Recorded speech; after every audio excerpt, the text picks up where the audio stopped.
Hola, les saluda Ariel Mejía. Bienvenidos al módulo de Economía. Para mí es un placer estar con ustedes el día de hoy, tratando el tema del Producto Interno Bruto,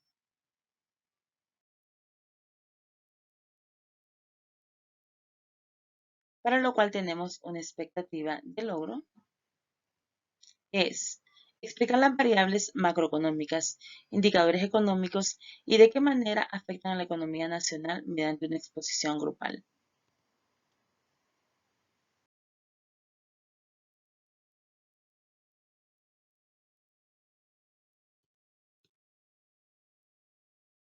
¿Qué es el Producto Interno Bruto? Es el valor de los bienes y los servicios finales producidos en el interior de un país en un determinado periodo, y eso se refiere a lo que se produce independientemente de que quienes los produzcan sean nacionales o sean extranjeros. Entonces el PIB puede ser la suma de los productos más los servicios. Tenemos que tener en cuenta los elementos importantes que engloban al Producto Interno Bruto. Es en un periodo de tiempo determinado, lo que significa que si vamos a calcular el Producto Interno Bruto del año 2022, por ejemplo, solo vamos a incluir lo que se produjo durante ese año. Y si existe también una empresa internacional en nuestro país y esta produce, por ejemplo, leche, ese va a ser un Producto Interno Bruto para nuestro país, porque se ha producido dentro de nuestras fronteras. Tenemos varios métodos para calcular el Producto Interno Bruto. El número uno es el método del gasto.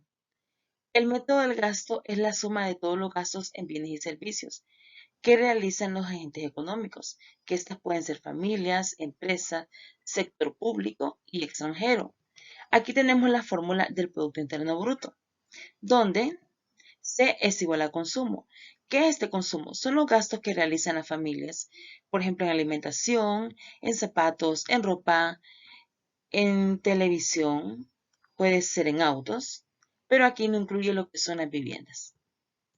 Tenemos I de inversión. Es la inversión que hacen las empresas en maquinaria para seguir produciendo. Y aquí se incluye lo que es la vivienda. De hecho, la vivienda es el único bien que no incluye en el consumo de las familias. Luego vamos con lo que es el gasto público. El gasto público incluye todo aquello que el gobierno paga, digamos, en sueldos o salarios a docentes, a doctores, a enfermeros, a empleados públicos, y que también puede ser en insumos para hospitales, pueden ser pizarras, pupitres para escuelas, la infraestructura, ¿verdad?, que se realiza, la construcción de un parque, etcétera. Y tenemos también lo que son las exportaciones netas. Las exportaciones netas son las exportaciones o la suma de todas las exportaciones que ha realizado el país menos las importaciones. ¿Qué significa? Si determinada persona o un grupo de personas han comprado un vehículo en otro país, esto sería lo que es una importación. Pero si otras personas han venido y han comprado los productos de nuestro país, eso serán las exportaciones. Entonces a estas exportaciones le vamos a sumar esas importaciones para calcular el total y tener lo que es la fórmula para calcular el Producto Interno Bruto mediante consumo, inversión, gasto público y exportaciones netas. Tenemos el segundo método para calcular el Producto Interno Bruto, que es el método del valor agregado. El valor agregado es aquella suma del valor agregado bruto que se genera en la producción de los bienes y servicios de un país determinado, ¿verdad?, por un periodo de tiempo. Bueno, si en el caso anterior decíamos que habían personas que compraban productos, ¿verdad?, consumían, que eran los agentes económicos, entonces ¿será que en este caso también tiene que haber personas que venden ese producto? ¿Será que el PIB es el total de las ventas que venden estas personas que producen? Bien, esto podría ser posible si solo fuera el producto destinado a un productor final. Sin embargo, los productos también se venden entre empresas. Hay empresas que venden materias primas a otras empresas para producir lo que son, diferentes productos. Por lo cual, aquí tenemos que tener cuidado en no caer en la doble contabilización del PIB.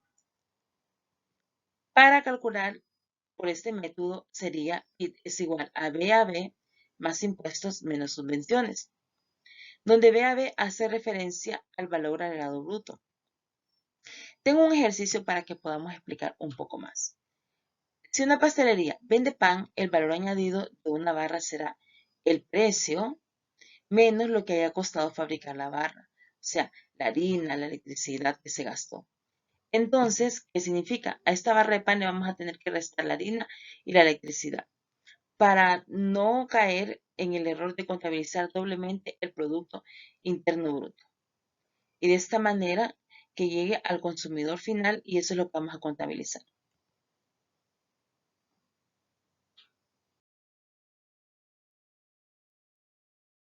Para calcular el PIB es el método del ingreso. El método del ingreso parte que si hay personas que compran un producto, entonces tiene que haber alguien que recibe esos ingresos. Por lo cual podemos decir que el PIB es equivalente a la suma de los ingresos que ganan los propietarios de los factores productivos de trabajo y capital durante un periodo de tiempo. Entonces, en este caso, el PIB puede ser igual a la remuneración de los asalariados más los impuestos, menos las subvenciones, más los excedentes de explotación. Tenemos la fórmula para calcular el PIB por el método de ingreso, donde RA es la remuneración de asalariados, es decir, la suma de todos los salarios recibidos por los ciudadanos de un territorio. Y tenemos EB, que son los excedentes brutos de explotación. Una vez que las empresas hayan pagado sus intereses, cuando han sacado algún préstamo para financiar sus empresas, hayan pagado lo que son alquileres, los salarios de los empleados y todo gasto y tengan un excedente bruto en explotación, entonces este excedente lo vamos a sumar a la remuneración asalariada más los impuestos que se generen menos las subvenciones. Que las subvenciones son aquellos, podemos decir, beneficios que brinda el Estado en cuanto a préstamos, cuando da tasas bajas, etcétera, ¿verdad?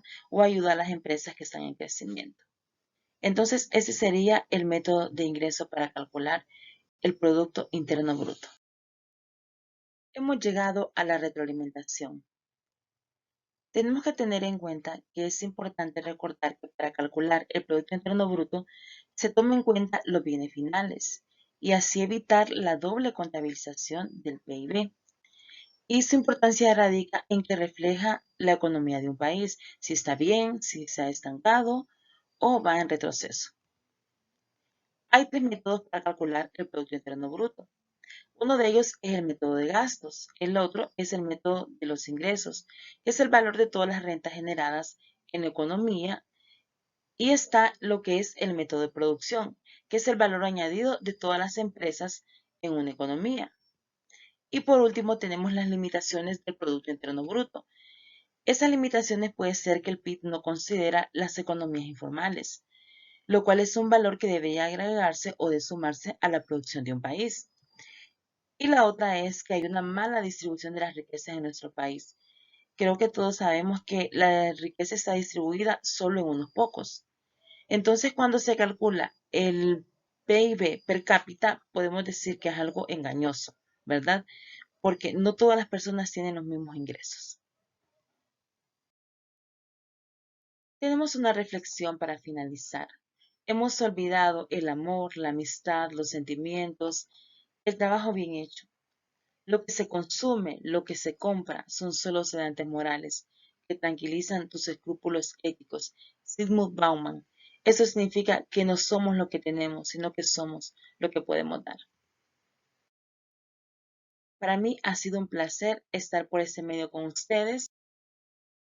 Muchas gracias por su atención.